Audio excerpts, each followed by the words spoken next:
Hi there, this is Ara Lee from Gamingtrend.com, and today we have a super special guest with us, and we are in the most amazing places. It's near and dear to my heart. This is Mark Lach, and you should look him up because he's done some amazing things, but this right here takes it as far as I'm concerned. I'm standing on the grand staircase. It's a reproduction of the Titanic Grand Staircase, and I am in the Titanic Experience in Dallas. It's only going to be here for 3 more weeks. You need to come out here. You need to go through this. We're going to talk to Mark, though, and we're going to find out about his experiences because this man has done some remarkable things that I think you're going to love. All right, Mark. Thank you so much for having me out here today. This is an amazing experience. So great to have you. You know, we've been here since February 14th. We opened on Valentine's Day. If you want to think of Jack and Rose on the grand staircase falling in love up there at the clock. Well, we opened on Valentine's Day. We announced 2 closing dates, but as they say, by popular demand, we've remained open. But for sure now, our closing date is September 21st. Okay. And then we're off to another city. Get out here. It's coming up on September 1st. So chop, chop, people. Everybody's got to come out and see this at least once in their life. I don't know how often you're planning on having this back out in the Dallas-Fort Worth area. Well, the last time we were here was at Fair Park in 2001, I think. So, you know, every 24 or 5 years or so. So come to this one in the next 3 weeks. Yes, this is very well worth fighting through the traffic, whatever direction coming from Dallas or Fort Worth or wherever it is that you are. And let me tell you, the experience is no less chilling this time around for me than it was when I did it in Orlando 15 years ago, which I found out you were also responsible for. Somewhat. Well, pretty much. Yeah. It moved a couple times since I originally did it back in the year 2000 is when I first, 1990. It was right after Cameron's film. So we opened that in 1999. We started building it in 1998.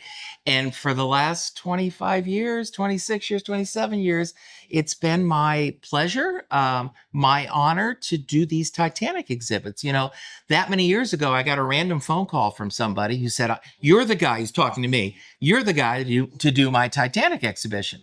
Never done anything like that in my life. I knew Titanic sank in the end, I thought. I saw the movie, but that was You're like, was I right about that? Yeah, exactly. Exactly. So there I was doing that first show, and then it kind of changed my life. I started to do the touring exhibitions with the real artifacts from the ocean floor. The people that thought I'd be right to do that also invited me to get inside one of the submersibles and go down 2.5 miles to the ocean floor and see the Titanic firsthand, which was incredible. And touring this exhibition and others all around the world has been the honor of my life, something I'll never forget. And it's led to other things, doing other exhibitions. That's amazing. So I have to ask then, you did the one in Orlando before you actually went down. That's right.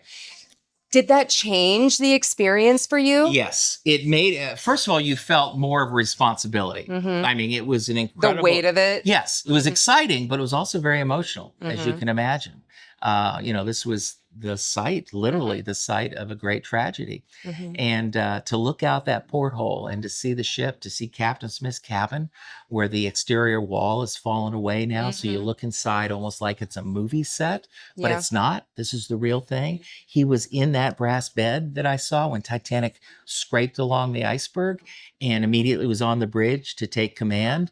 But to think that, you know, he had retired. He told his wife, I'm done. And the White Star Line convinced him to do one more voyage because he was known as the celebrities captain. So it's kind of like come on, we need some more press behind this. It's true. You know, Olympic, which was exactly like Titanic, a sister ship, it actually sailed before Titanic, but it didn't get the attention Titanic got because of the rich and famous on board, the celebrities on board, and of course, it meant its demise, and that's what really, cemented its place in history. But to your question, yes, that experience, 2 things. I wanted to let people know what it was like. We have a gallery that you saw today about what it's like on the ocean floor now. But also you felt more of a connection and more of a responsibility to do this honoring the passengers and crew, honoring the family members. We have family members, descendants that go through these exhibitions. So you want to make sure you've done a great job. I think that is one of the things that I really appreciated about the first one that I saw, and now this one. There's a bit of reverence, to the whole feel. Like you've taken great care and concern in preserving the integrity. Like I know these are reproductions of the stairwell, but it's like I can see the carvings. And I know what goes into that because I dabble in some woodwork. Okay, very good. I can see these newels and what it goes. It's an amazing amount of handcrafting. And to your point about the reverence, we tell the story in the most simple way possible in some ways, and that's chronologically. Right. The ship being conceived, it being designed, it being built, the day of departure, each day along the journey when Titanic was on this open seas heading to New York. But it turns, of course, tragic on the night of April 14th, 1912 at 11:40 at night. Titanic scrapes along the iceberg. 2.5 hours later, it sinks. But to go back to this storyline, the real story of Titanic was very exciting. Imagine boarding this luxurious ship, or if you're traveling in third class, how excited you were. First of all, people would say, I could smell the fresh paint. They were having fresh linens, many people in third class for the first time in their lives, yes. right? And they imagine the excitement of days away. It was the ship of dreams for a lot of people. That's right. That were trying to leave what was happening in Europe at the time and to start a new life, right? And so many of those stories are so wonderful with the hope and optimism, bringing your whole family, to the United States. My point being, the exhibition starts out quite fun and energizing. You're on the ship and you're built, the ship's being built. And you're boarding the ship. You're walking down a first class hallway. And then, of course, the story turns tragic. Exactly. Yeah. And nothing drives that home more, I think, than the boarding pass that you issue at the front with a passenger name on it. Yeah. And I showed mine at the very end, and I had a first class passenger, and you would think as a first class female included, in that I would have been on the survivor list. And I was not. Isn't that something? Well, we hand those out randomly because in many ways the fate of so many people was random. Yeah. Sort of. As you looked at that wall, notice first class, There's a lot more saved. Disparity. Exactly. Second class, third class, it starts to change, lost and saved. And then you look at the crew. Do you notice that? The vast majority of the crew were lost. But getting back to your point about the boarding pass, we initially, thought that might be a fun souvenir. But boy, has it been... what would the word be? Satisfying to know people take it. And I think initially, as they're standing in the queue out there, they're like, oh, look, I'm in first class and dad's in third class or whatever. They're it is, a little right? proud and exactly. Rib dad a little. That's right. That's right. And I think people take it like, okay, now I know this and I might toss. People don't toss that boarding pass. They take that all the way through. Now they're going, oh, that's a first class cabin. I would have been. This is a third class cabin. I would have been there. And as you make your way through, you start to connect with that passenger in a real way.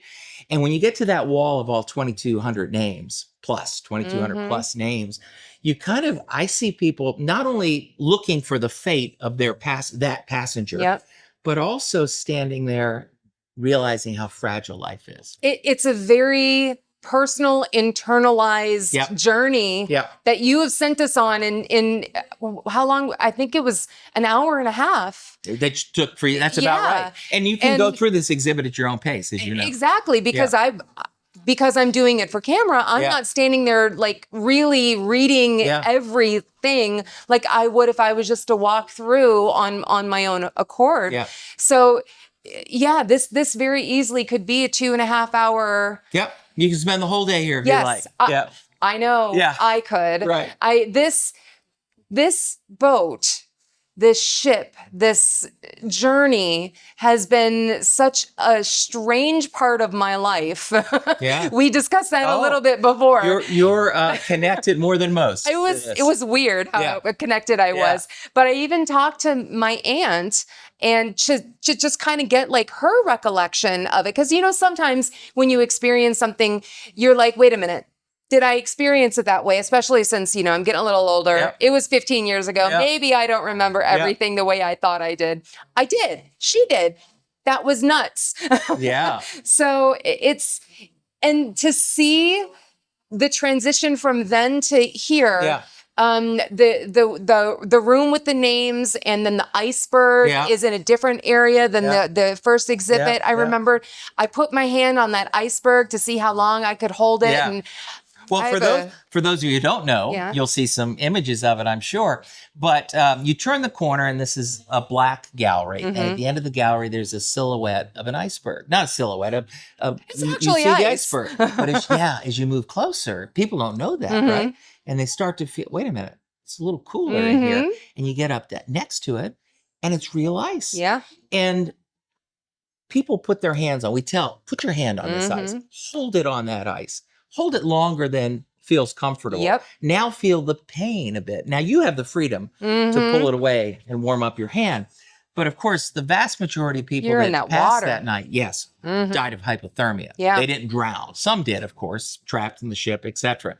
But it gives you a real moment of what that must have been like. Yeah. It does. As a matter of fact, while I was trying to see, I wanted to go at least a minute. Yeah. Because I know my own personal pain tolerances. Right. And I'm like, I can handle this for at least a minute, guaranteed. And I did. But the gentleman, you're like, oh yeah, big burly, rough and tumble guy. Right.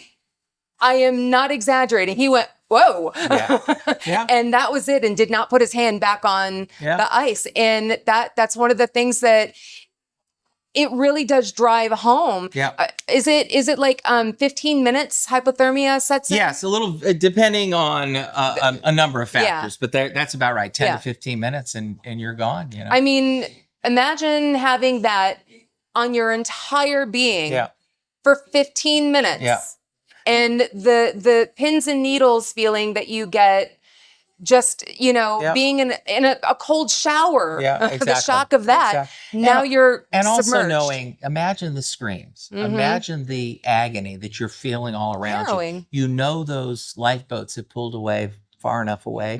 There were, hindsight is 2020, but a lot of the White Star Line crew members, one in particular, I'm forgetting his name now, pardon me, but he was instructed to row away and not row back, even though some of the lifeboats went out less than half full, to pick up people because they felt that would swamp the lifeboats. Of course, it would be a moment full of great panic decision and for those people to make that decision. So that had to be. But James Cameron, who I had the pleasure of taking through the exhibit once, he many of us have seen that film. We referenced Jack and Rose, but that moment, when the bow went down and it basically broke in half, and the bow and the stern fell 2.5 miles to the ocean floor, and folks were left, on the surface, and it wasn't long before they were gone. I think that everybody should come through this exhibit, not just because I'm standing here in front of you. I think that there are people. I think everyone should too. By the way, yeah. But it is a living representation of a point in history that really was a turning point for the entire industry, because the safety issues, how many boats, people go on and on and on. Like, I've been on a couple of cruises, and people go on and on and on about the Titanic while they're on a cruise ship. And the reason there are enough lifeboats for everybody is because of Titanic. Exactly. You saw today, or you may have known before, there was a ship called the California that saw the Titanic firing off their flares. They were distress flares, but the California's captain, because there was no unified way to recognize that's what that flare means, they thought it was the rich people on the Titanic celebrating. Fireworks? They saw it, that they were that close. They could have gone over and almost rescued everyone. but she kept sailing the California. Wow, They I sent did out, not know yeah, that. it set out the distress signal, and the Carpathia, which was the Yeah. ship that picked up most everyone in the lifeboats, Right. they heard the distress signal, but they were hours away. Yeah. The California had turned their radio off for the night. So no rules to keep the radio on, no lifeboats, not a seat for everyone. All these things changed, so many Yeah. things because of the time. And that, unfortunately, that sounds, it's not malicious, but, sometimes it takes an accident tragedy. at the corner to Yeah. put up a stop sign. For sure. For It's sure. that sort of thing. We like to say that, somebody must have done that. Otherwise, they wouldn't have to So- put the label on so the true. warning. That's right. So That's right. it's the same thing with, the lifeboats, the regulation, the maritime law, Yep. changing everything so drastically immediately after Yep. in response. Yep. It's important, Yep.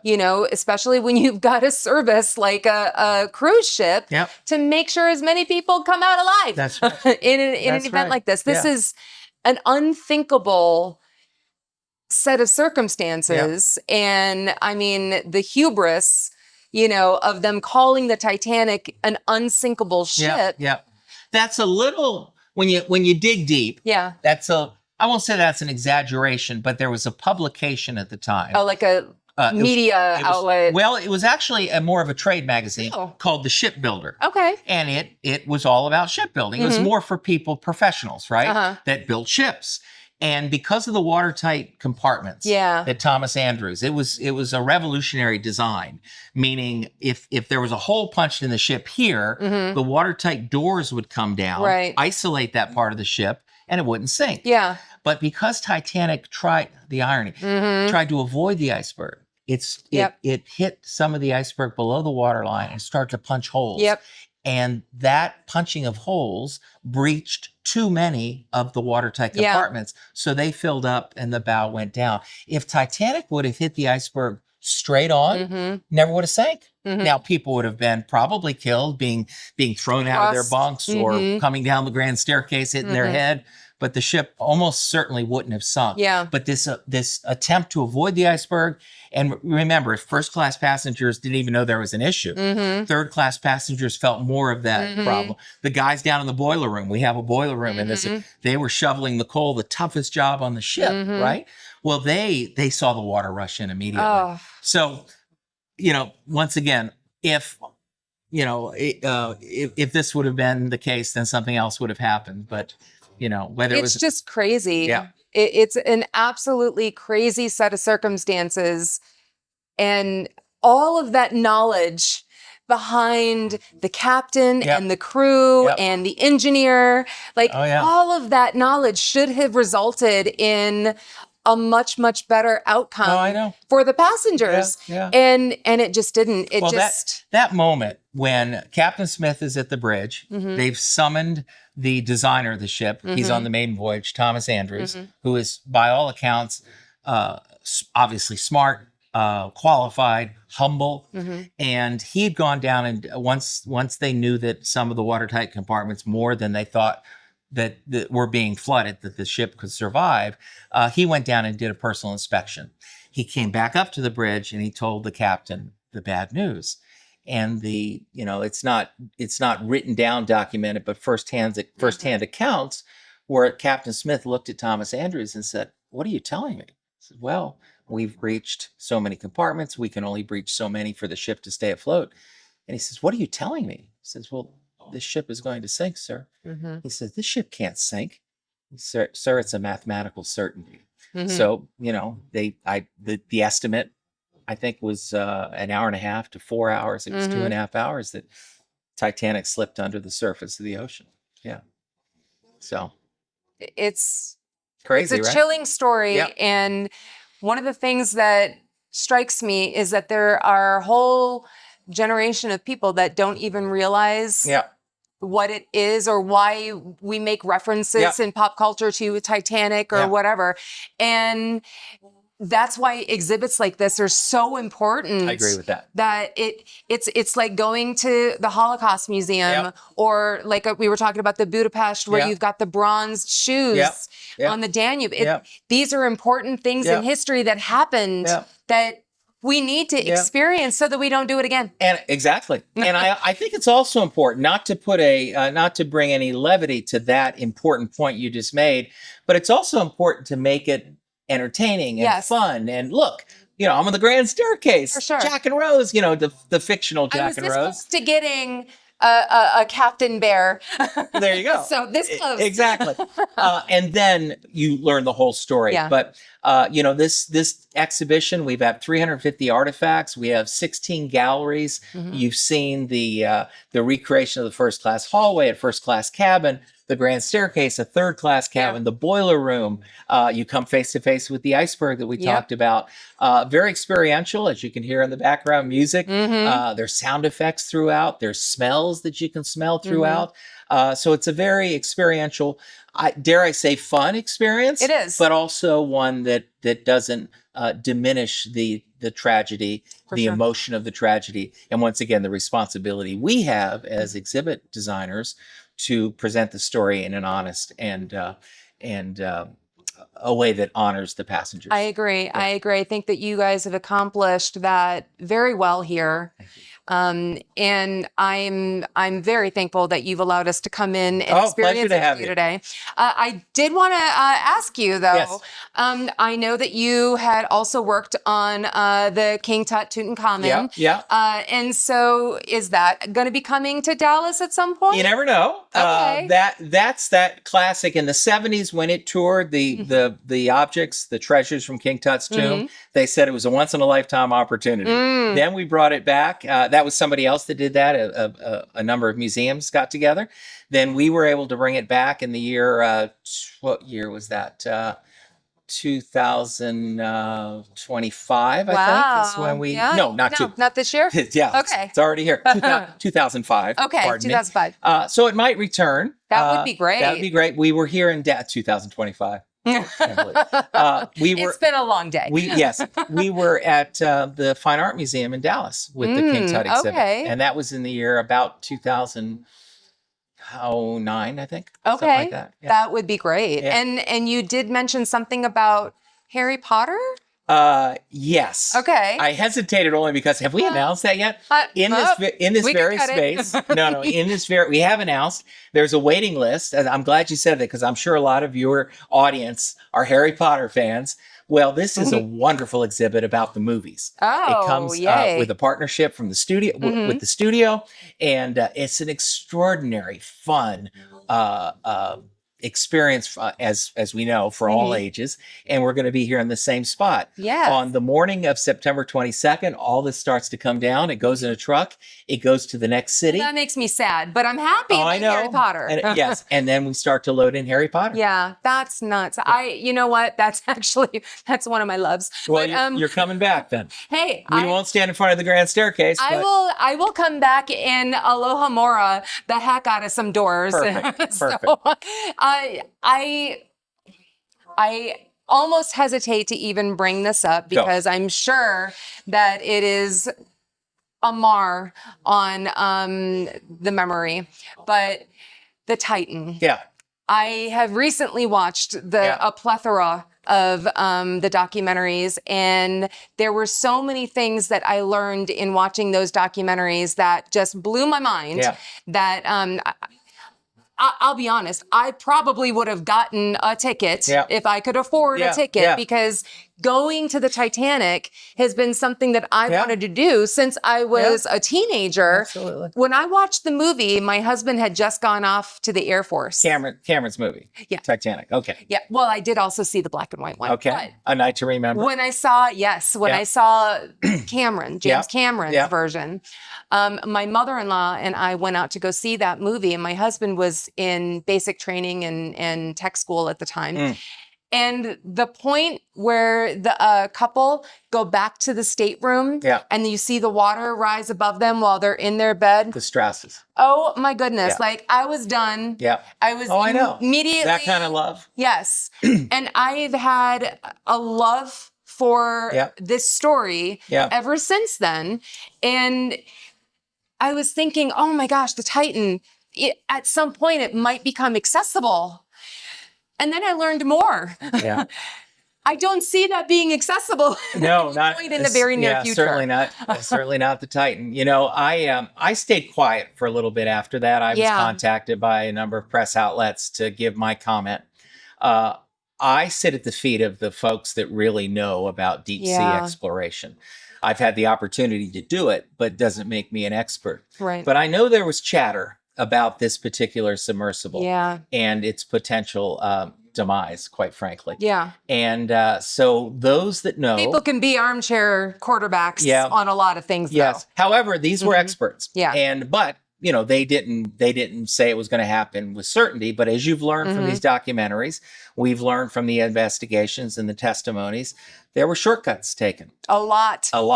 And you know, I'll say this. Titanic, maybe lighting the last boilers to go a little faster to arrive in New York ahead of schedule, right? Maybe ignoring some of the ice warnings during the day. Not enough lifeboats on board. Right. They could have put them, even though they weren't required, they could have put them on board. So some arrogance, right? Motivated by money. I think there's a parallel there. Exactly. One of the sad things for me is one of the gentlemen on board, P.H. Nargelet. Yeah. He was a friend of mine. And he was known as Mr. Titanic. Yeah. A delightful, sweet, smart man. And he was on board when the Titan imploded. So once again, let's learn from our past failures and mistakes. But that was one great tragedy. Yeah, I absolutely wholeheartely agree. And I'm very sorry about your friend. Yeah, well, thank you. That's, I think he was a friend to a lot of people. You know, and I think that that's another one of those things that for you probably, again, drives home how fragile our existence on this planet. Right. You know, at one moment you're talking to your friend about the fact that he's going down to see the Titanic, probably again. Yeah. Oh, and he'd been down more than anybody. Exactly. That was what was and crazy. Now you're like, yeah, absolutely. Tell me how it goes when you come back and tell me what you saw this time. And what does that mean? That means hug your children, hug your family, every day, hug your friends every day. And don't take anything for granted. That's it. Thank you so much. Oh, you have been amazing. And I really appreciate you letting me come and talk to you. My pleasure. Thanks for coming. Thank you so much. You guys have a great time. Get out here and then make sure you come see Harry Potter. Make sure you come out again. We're going to see everything that you have. Great. Right? Yes. All right. You guys take care. Be safe.